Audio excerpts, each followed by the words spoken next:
আসসালামু আলাইকুম প্রিয় শিক্ষার্থী, আশা করছি তোমরা ভালো আছো। রাইট ফর্ম অফ ভার্ব অনেক রুলস পড়েছো কিন্তু মনে রাখতে পারছো না, এবং রাইট ফর্ম অফ ভার্ব তোমরা কি করতে পারছো না, প্রশ্নে এটা ব্যবহার করতে পারছো না।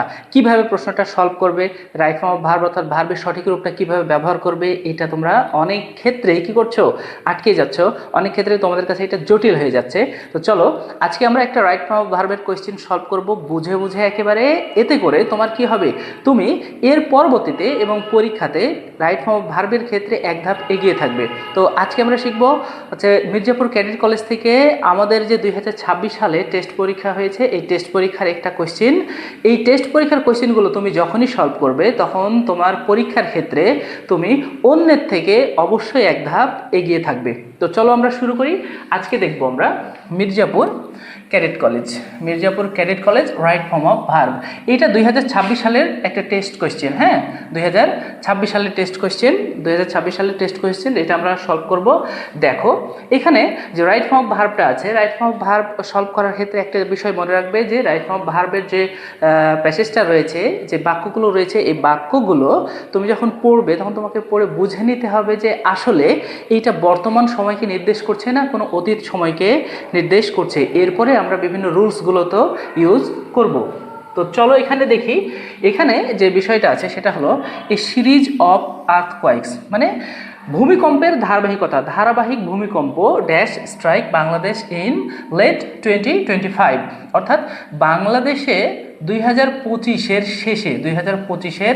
শেষে যে ভূমিকম্পগুলো কি করে, স্ট্রাইক আঘাত করে, তাই না, আঘাত করে, এটা বোঝাচ্ছে।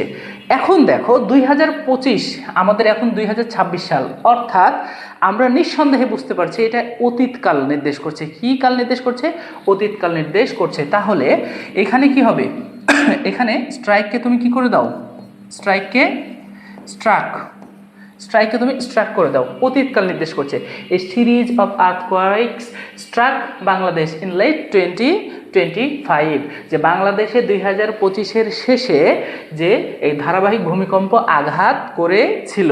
ওকে, অতীতকাল নির্দেশ করছে, তুমি কি করো, সিম্পল পাস্ট অর্থাৎ V2 বসিয়ে দেবে। ওকে, স্ট্রাইক থেকে struck with a major 5.4 magnitude, 5.4 অর্থাৎ একটা বড় ধরনের, তাই না, 5.4 মাত্রার যে ভূমিকম্প কয়েক আঘাত করেছিল। এবার দেখো, যেহেতু আমাদের প্রথম সেন্টেন্সের প্রথম ভার্বটা কি করেছি, আমরা পাস্ট ফর্মে বসিয়েছি। এখন এর পরবর্তীতে আমাদের একই সেন্টেন্স চলছে, তাই না, একই সেন্টেন্স চলছে।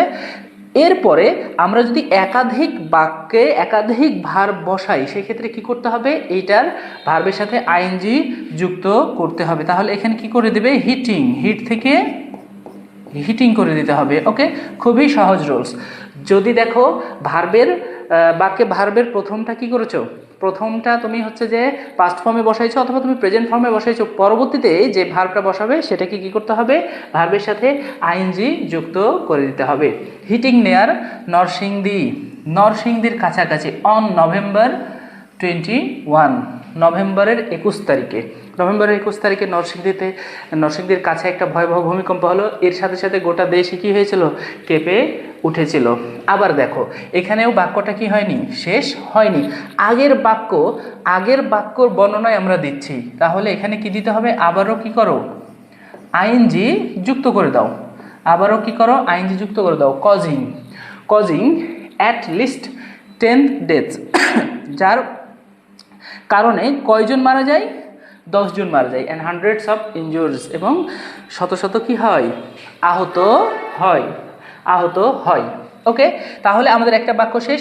প্রথম বাক্যে আমরা দেখতে পাচ্ছি অতীতের ঘটনা নির্দেশ করছে। এই অতীতের ঘটনা নির্দেশ করার জন্য স্ট্রাইক থেকে কি করে দিয়েছি, আমরা স্ট্রাক করে দিয়েছি। এর পরবর্তীতে একই বাক্যে একাধিক ভার্ব ব্যবহার হওয়ার কারণে আমরা আইএনজি যুক্ত করেছি। কি যুক্ত করেছি, আইএনজি যুক্ত করেছি। এবার দেখো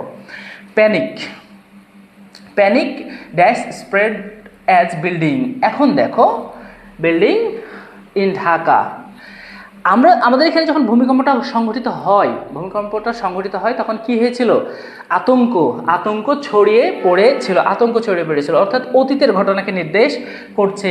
এখানে স্প্রেড এর পাস্ট এবং পাস্ট পার্টিসিপল একই ফর্ম, অর্থাৎ তুমি কি করো, প্রেজেন্ট পাস্ট পার্টিসিপল একই ফর্ম যেহেতু, সেক্ষেত্রে স্প্রেড রেখে দাও। স্প্রেড অ্যাজ বিল্ডিং শেক আছে, তাই না? শেক থেকে কি করে দিতে হবে তোমাকে? শুক। শেক থেকে কি হয়ে যাবে? শুক ভায়োলেন্টলি ইন ঢাকাতে কি হয়? ঢাকার বিল্ডিংগুলো নড়ে ওঠে, অর্থাৎ অতীতকাল নির্দেশ করছে। হ্যাঁ, আমাদের যে ভূমিকম্পটা হয়েছিল এটা কি করছে? অতীতকাল নির্দেশ করছে, যেহেতু নভেম্বরের কত তারিখে? 21 তারিখে ভূমিকম্পটা হয়েছিল। এবার দেখো ফোর্সিং রেসিডেন্টস। আচ্ছা, এখানে দেখো ফোর্সিং সামথিং টু ডু হয়, ফোর্সিং সামথিং টু ডু, অর্থাৎ এখানে তোমাকে কি করতে হবে? এখানে যে কাজটা করতে হবে সেটা হলো টু প্লাস ভার্ব বসাতে হবে। ফোর্সিং রেসিডেন্টস টু রাশ ইনটু স্ট্রিট, যা অভিবাসীদের কি করে? রাস্তায় ছোটাছুটি করতে কি দেয়? জোর দেয়, তাই না? জোর দেয়, অর্থাৎ ভূমিকম্প যখন হয় তখন আমরা ভয়ে কি করি? রাস্তায় সবাই ছোটাছুটি শুরু করে দিই। হ্যাঁ, ফোর্সিং সামথিং টু ডু, হ্যাঁ, এটা হলো একটা ফ্রেজাল ফর্ম। তাহলে ফোর্সিং এরপরে কি আছে? অবজেক্ট আছে। ফোর্সিং এর পর যদি কোনো অবজেক্ট থাকে তারপরে টু প্লাস ভার্ব হয়, তারপরে কি হবে? মনে রাখবে, টু প্লাস ভার্ব। হ্যাঁ, forcing object to plus verb. Interested. After shocks including a 4.1 magnitude, বলছে যে আফটার শক, হ্যাঁ, এই যে ভূমিকম্প হওয়ার পর যে আফটার শকটা হয়েছে, এই আফটার শক যার মধ্যে ছিল কত? 4.1, 4.1 মাত্রার কম্পন, ট্রেমর, যা হালকা ঝাঁকুনি দেয় অন ডিসেম্বর 4 তারিখে। ডিসেম্বরের 4 তারিখে কি করেছিল? এই আফটার শকের আরও একটা কি হয়? একটা ঝাঁকুনি হয়। Continue to জল্ট। আচ্ছা, এবার দেখো এখানে যেহেতু আমাদের অতীতকাল আবারও নির্দেশ করছে, ডিসেম্বর 4 যেহেতু অতীতকাল নির্দেশ করছে, কন্টিনিউটা কি হয়ে যাবে? Continued. Okay, continued to jolt the capital, যা রাজধানীকে হালকাভাবে কি করে? একটা ঝাঁকুনি দেয়। Jolt the capital. এখন দেখো এখানে যেহেতু একটা ভার্ব আছে, আমাদের প্রথম ভার্বটাকে, এই বাক্যের প্রথম ভার্বটাকে কি করে দিয়েছি আমরা? এখানে কন্টিনিউড পাস্ট ফর্মে করেছি, তারপরে টু প্লাস ভার্ব। আমরা দেখতে পাচ্ছি আরও একটা ভার্ব আছে, অর্থাৎ এটাকে কি করে দাও? এটাকে ভার্বের সাথে আইএনজি যুক্ত করে দাও। হাইট থেকে কি হয়ে যাবে? হাইটেনিং। ওকে, হাইটেনিং থেকে হয়ে যাবে heightening fears of a larger disaster. এই যে আবারও একটা ঝাঁকুনি দেয় হালকা, এইটা একটা ভয়ের মাত্রাকে বাড়িয়ে দেয়, অফ এ লার্জার ডিজাস্টার, যা একটা বড় ধরনের দুর্যোগের জন্য। এক্সপার্ট ওয়ার্নস, বিশেষজ্ঞরা কি করছে? বিশেষজ্ঞরা আমাদেরকে সতর্ক করছে that if proper building codes, if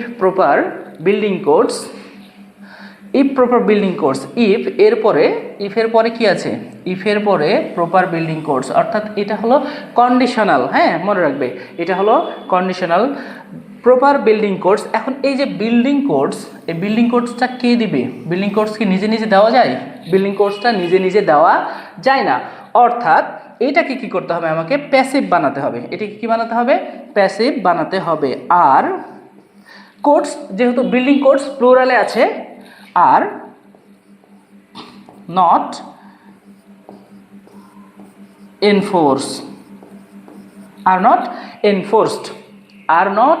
enforced, যেহেতু সঠিক বিল্ডিং কোড কি করা হয় না আমাদের, যদি আমরা সঠিক বিল্ডিং কোডটাকে না বাস্তবায়ন করি, আমরা জানি ইফ হচ্ছে, ইফের পরে প্রথম অংশ যদি হয় প্রেজেন্ট ইনডিফিনিট টেন্স, ইফের পর প্রথম অংশ যদি হয় প্রেজেন্ট ইনডিফিনিট, পরের অংশ হয়ে যাবে ফিউচার ইনডিফিনিট। অর্থাৎ আমাদের যে রেজাল্ট আছে, এই রেজাল্টের সাথে কি যুক্ত করবে তুমি? শুধুমাত্র উইল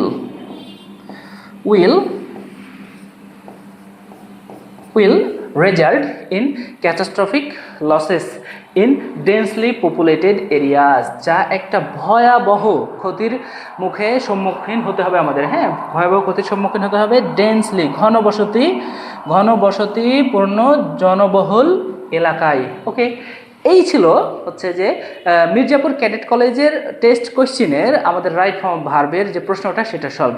আশা করছি তোমরা এই প্রশ্নটা বুঝতে পেরেছো কিভাবে আমাদের রাইট ফর্ম ভার্ব সলভ করতে হবে। তো প্রিয় শিক্ষার্থী, তোমরা এভাবেই প্রশ্নগুলোকে কী করতে থাকো, সলভ করতে থাকো এবং তোমাদের পরীক্ষার প্রিপারেশনগুলো নিতে থাকো। তো তোমরা অনেক ভালো থাকো এবং সুস্থ থাকো। আসসালামু আলাইকুম।